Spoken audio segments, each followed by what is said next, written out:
FLIR can be mounted to helicopters, or they can even be handheld like a video camera. They cannot see through anything. So these cameras do not have the ability to see into your house and look at your plants. Forward-looking infrared radar simply is an imaging camera that takes pictures of heat. A really easy way for you to understand this is you've seen a hot coals before, and you held your hand above the hot coals and you felt the heat. Well, those are infrared rays that you're feeling. They're invisible, but you can feel them. FLIR allows you to see those heat rays. FLIR cameras are used a lot in law enforcement in discovering indoor grow operations. They'll either fly over your house or creep up to your house with a handheld FLIR camera, hoping to detect excessive heat in your home.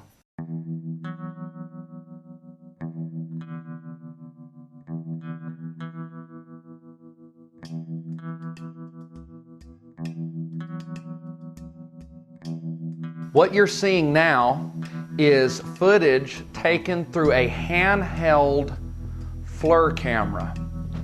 Notice the people walking. White is the most heat.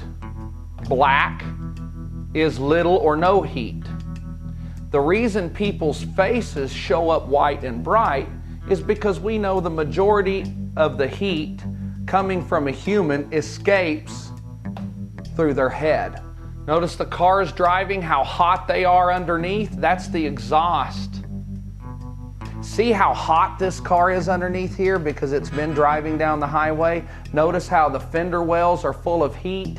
That's from the friction caused by braking. So I want you to just study the heat patterns in this scene. We included trees and cars and people and lights. And this is taken in total darkness. Notice the windows are very black because windows are cold. Touch your window, they're cold. Crawl under a car and notice it's very hot, especially one that's recently been driven. This car looks like it's been there longer because those caps or wheels are black. Where this one looks like it's recently been parked because you can easily see the hot white underneath. Notice the truck driver here. See how he's appearing as white? That's because he's got a lot of body heat. By the way, these FLIR cameras are the ones that police use to locate suspects that are running from the cops. This footage was taken from 50 yards away at nighttime with the handheld FLIR. You can easily see these two people making an exchange from the front door of her house. I wanted this to burn in your mind how easily you can be seen with forward-looking infrared radar. I wanted you to see how sensitive FLIR cameras are. She places her hand on the car, and when she removes her hand, you will notice that FLIR detected heat left over from her hand. Now that will slowly begin to fade as it recools. Watch this transformer and telephone pole as we focus in with the FLIR. Look how hot that transformer is. A lot of electricity going through there. Look how hot the lines are. That's from the flow of electricity. Dogs expel heat out of their mouth, whether you knew that or not. They can't sweat. That's why they pant. Look how hot the mouth is.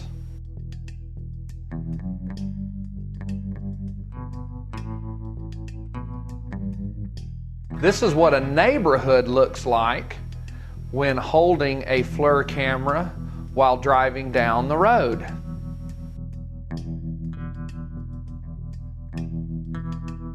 And this is footage of the helicopter flying over a neighborhood.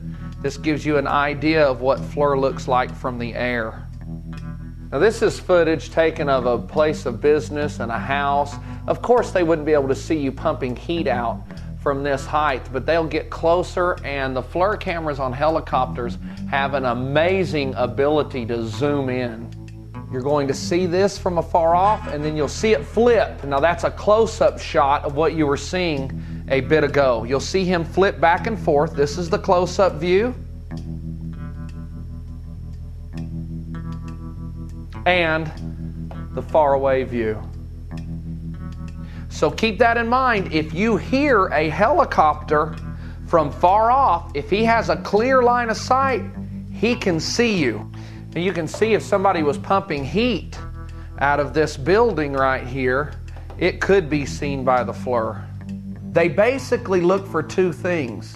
One portion of the house that's glowing or showing excessive heat, or they look for heat being pumped out of your grow room.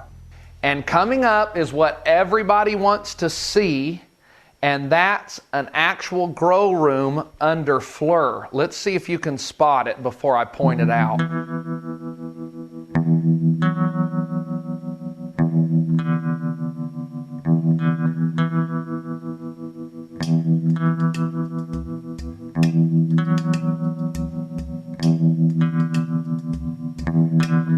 Do you see it? That is heat being pumped out of a house. This spot right here. This is a basketball goal that you're seeing. This is an overhang from a porch connected to this house. The porch light's right here emitting the heat. This is not a light. That is heat being pumped out of the house from a grow room. That's what police look for.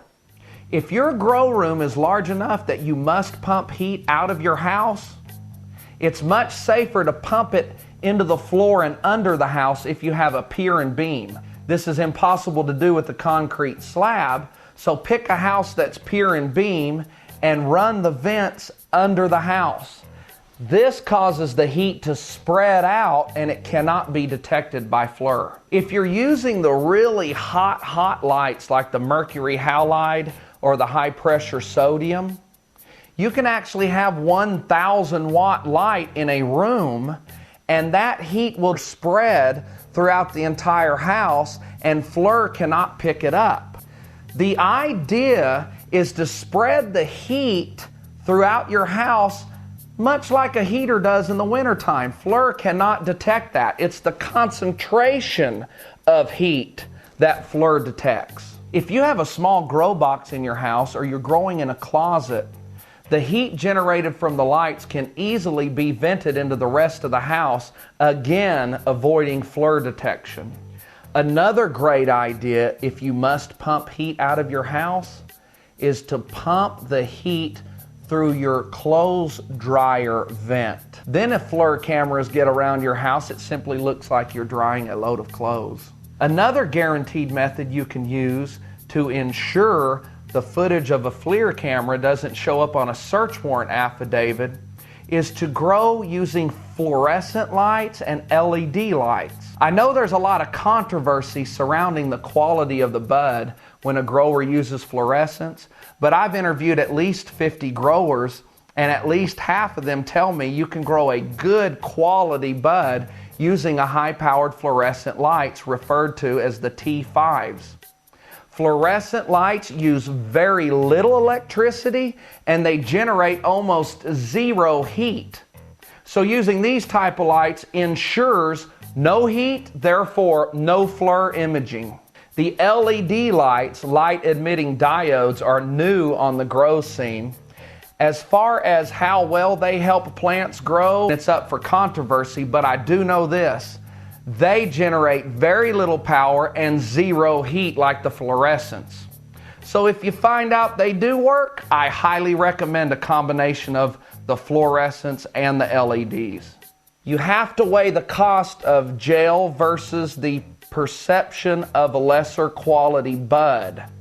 There's another disadvantage to using the lights that create a lot of heat. For one, they create suspiciously high electric bills, and that heat often causes fires. So if you're using these type of lights, keep it in check, make sure you've got everything tight, or you could come home to a burned down grow room. The second enemy to your grow room operation is people. People under pressure by the police will do crazy things, including tell on you to get you busted. I know you're proud of that garden. I know you worked hard on that garden, The fewer people that know about your grow room, the safer you are. In fact, you can count on your hands that every person that knows about your grow room increases your chances of getting busted by 10%. If 10 people know about your grow room, there's a 100% chance you're going to get busted.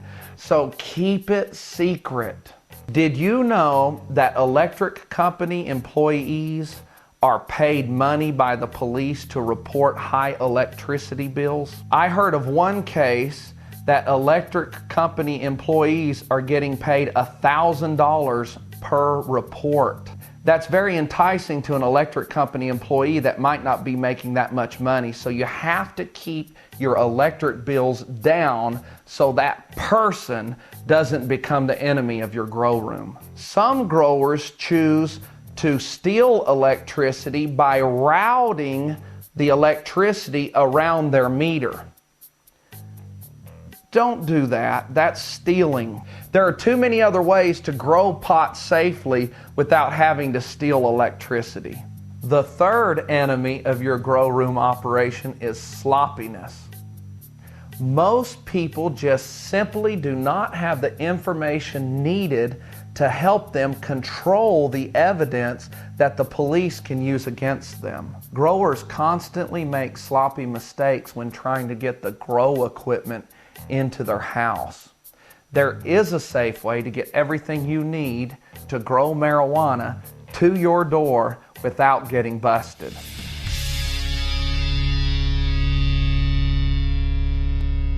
Absolutely never ever use your own computer to order any grow equipment, fertilizers, lights, anything like that. Each computer has an IP address, which is the same as every home has an address. So does every computer, and that can be traced. If you're going to use a computer to order your equipment online, choose a public computer, such as one in a public library or an internet chat room. When paying for your grow equipment online, be sure and use a gift credit card. You can purchase these at Walmart or the mall. These credit cards are impossible to trace back to you because you don't have to give a name to purchase one. After purchasing your equipment on a public computer with a gift credit card, you must have the equipment shipped to a safe address that can't be traced to you. Some people advise obtaining a fake ID and then renting a post office box and getting that equipment sent there. I do not recommend that. That's a felony. That's breaking another law. You can safely get your equipment into your home without having to break any laws. Simply pick a shipping address of a friend or a relative and explain to them you have a gift for your wife or a significant other being shipped to them. You didn't want it shipped to your house, or your wife or significant other would figure out the surprise. This guarantees that grow equipment will go somewhere that can't be traced. My favorite way to purchase grow equipment is to buy it directly from a store with cash.